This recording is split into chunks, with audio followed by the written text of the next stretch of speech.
Why should I go see a doctor if I feel healthy? What chronic conditions should I get screened for? Why is it important to have a primary care doctor? What would happen to my body if I don't manage my diabetes correctly?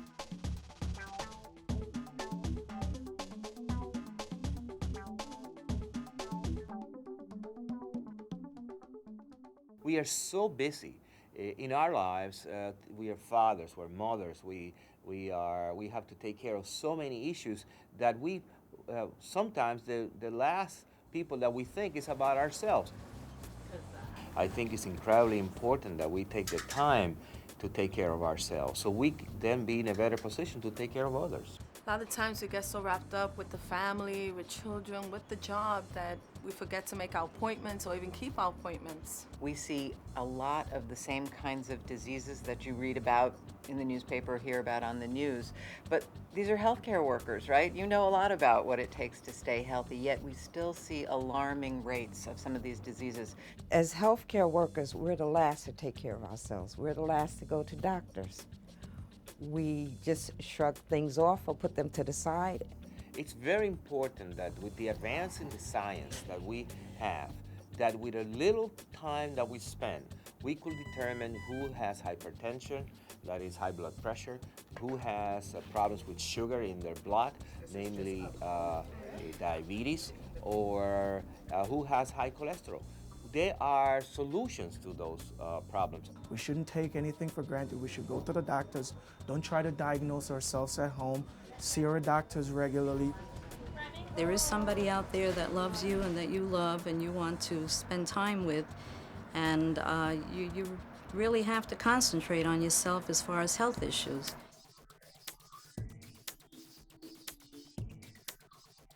What is a chronic condition? What chronic conditions should I get screened for, and when should I do it? Chronic conditions are medical conditions that last long time. They may be lifelong, as a matter of fact. There are several conditions that have no symptoms and signs, and they're called silent killers. Hypertension is the most well-known silent killer. It can damage your heart, and it can damage your vessels and brain, and people get strokes and heart attacks. And that's why the reason that, especially after the age of 30, you should get your blood pressure monitored every year. Because hypertension will appear with no symptoms. Again, high cholesterol behave more or less the same way the high blood pressure behave, and they usually go together. That's why it's so important to monitor a person for the high cholesterol, regardless if that person is obese or not. What would happen to my body if I don't manage my diabetes correctly? Diabetes is one of those diseases that affects almost every organ in your body, from eyes to kidneys to heart to bones.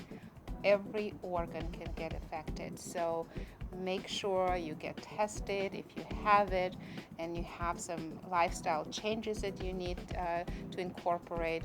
Start working on it. It's certainly a better way to use your benefits than for the benefit fund to be spending your benefit dollars on a condition that could result from not treating an obesity problem.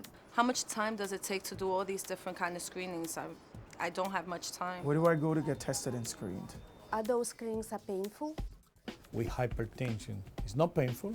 I mean, we have a piece of equipment that usually we will put around your arm, and we are able to check your blood pressure. And we can check diabetes again very easily at the office visit, just by getting a little tiny amount of blood from one of your fingers. We can get an answer in 1 minute.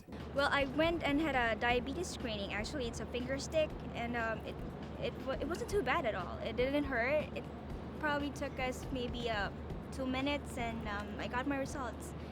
It was good. The same thing will happen with your cholesterol.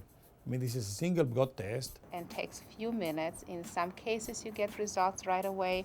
In some cases, you might need to call. What are my options for pre-cancer screening, and are they painful? Screenings for the colorectal cancer start at age of 50, unless you have a family history or personal history. The pap smear for the patients that we want to detect at the cancer of the cervix or the uterus. That's usually done during the routine visit that you do to your doctor. We also doing that test order a mammogram, and that is a special X-ray that is taken of the woman between the age of 40 and 70 every year to detect early changes in the breast. PSA is a blood test for prostate cancer, and it can detect early cancers, and it's a very important screening test.